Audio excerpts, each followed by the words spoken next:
Hey guys, I want to talk to you today about a time in my life when I did something really dumb with money. I'm sure none of you have done anything dumb with money, right? You're good? Just checking. Well, me, I did something stupid, and it's a little hard even admitting that because, well, first of all, nobody wants to ever admit that they screw up or do dumb things, especially when it comes to money. And then also, well, I'm a financial advisor, so I shouldn't do anything dumb with money, right? I can. I mean, how would you trust me with your investments and your retirement if I'm doing dumb stuff? Well, the honest truth is, and you know this, who we are is made up of what we do with our screw ups and our mistakes, and that's how we learn.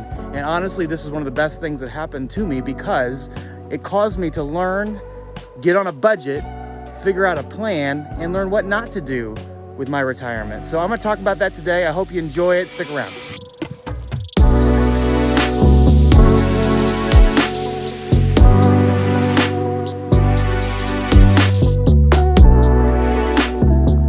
Started saving for retirement in about 2008, 2009, in our mid-20s at the time. We just bought our first house, had a little bit of debt, student loan, a car loan, some credit card, kind of the typical stuff. The company I was with at the time offered a 3% match for our 401k, and so we figured, well, it's got to start saving at some point, so might as well jump in here. I checked the little box that said, how do you want your investments to be? I didn't know anything about it. I just picked one, and we're off and running, started our retirement savings. Well, about 2.5, 3 years later, we moved and left that job, and I decided I just kind of let my 401k sit dormant. I didn't contribute any more to it, I didn't roll it over, I didn't start adding.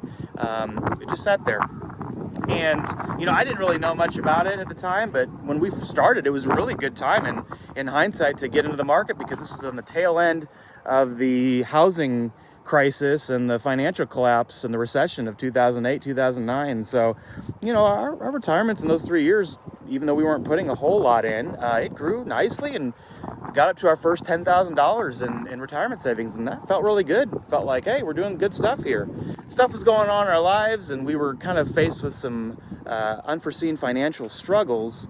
And I was worried about it and didn't really know what we would do to get out from underneath it. And so we had done everything we could to try to make the right financial decisions and to kind of get us. I knew that there was a bridge that needed to get us from where we were to where we were going to be in a couple months when this storm was going to pass and we were going to be on much more stable financial footing.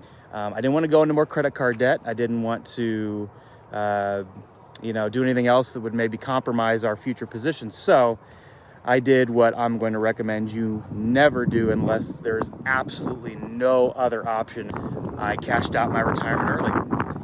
That $10,000 at the time, we took an early withdrawal. So what happened?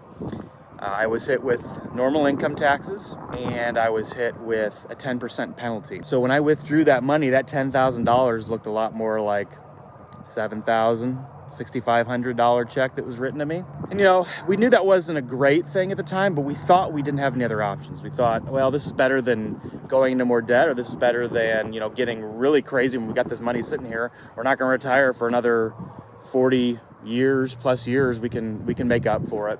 Well, here's the power and what's really kind of incredible and unfortunate about this story. Had I just made some other decisions at the time, maybe cutting back a little bit more, maybe even going and getting a second job to kind of make up the gap between where I was and where I was going to be, or really look at some other options. If I would have not touched that $10,000 that really I took for $6,500, today would have grown to about $30,000 without adding any more money to it. And then the reality is, we kind of went through a journey, like I mentioned earlier. You learn from your mistakes and hopefully it makes you better.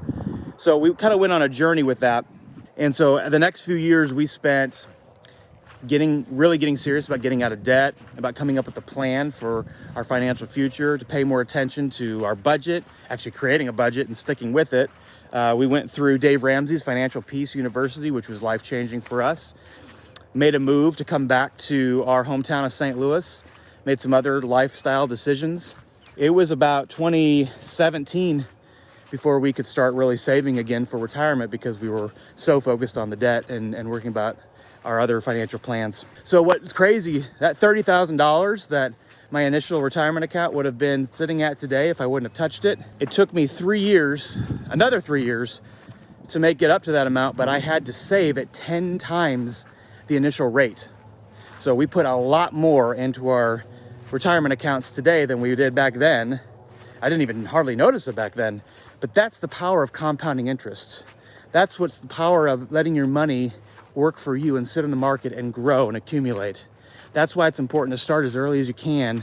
And please, please, if you're faced with a tough economic, financial decision, there are options. Talk to somebody, get some ideas. There are ways to make it work. Well, don't touch that retirement, because you can never get that time back. Yeah, I had to make it up, and it took a lot more principle for me to add to my retirement accounts to catch up to that. And the reality is, I was doing some calculations, and if I would just let that sit in the market for another 30 years, this is like a $500,000 mistake that I made. I'm going to make up for it, and I learned, and I'm better, and I'm grateful for it, but we're saving a whole lot more. But if I would have left that alone, just made a few simple tweaks and decisions, that's a $500,000 in my retirement account someday when I retire that I traded for $6,500 of emergency money. My whole point in even sharing this is really just to encourage you to talk to somebody and have a qualified professional in your corner working with you, helping you understand what's happening, and really create a good solution for life hiccups that happen, because they're all going to happen to each one of us in different ways. And I bet you if I would have had somebody at that time in my corner working for me and helping me, probably would have helped save me that mistake, because that person would have helped me realize that I was trading all this potential in my future for a short-term relief of pain. And that really looked like a 35% hit on something that had taken me 3 years at that point to build up. And that's an avoidable mistake if you have someone helping you. And really the whole emotional side of investing is one of the things that someone like myself can really help you with. So if you'd like to talk to me, I'd be honored for that opportunity to meet your family and hear about your goals and have that conversation with you. You can go to my website at timorfinancial.com to learn more information about all the services that I can provide.